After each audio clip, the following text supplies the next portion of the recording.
सपना में अपन मौत ला देखे, कफन में लिपटे हुए अपन शरीर ला देखे, खड़े होके हाथ बांध के एक कतार में सब खड़े रहिस।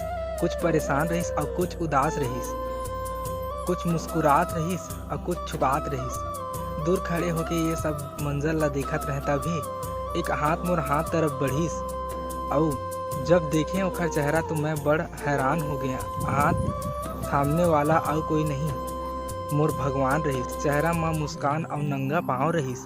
जब देखे मैं ओखर तरफ जिज्ञासा भरे आँखी से, तब वो हंसिस और बोलिस, तय मोर हर दिन 2 घड़ी नाम जपत रहे, ओखर आज कर्ज चुकाए आए हैं। तब रो दिए मैं अपन बेवकूफ़ी में, जेखर 2 घड़ी नाम जपे ओहा आज अपन कर्ज चुकाए आगे, जेला अपन हृदय में बसा के रखे वो शमशान पहुँचाए आगे। तभे आँख खुलिस मोर बिस्तर में, कितना नादान रहे, हकीकत से कितना अनजान रहे।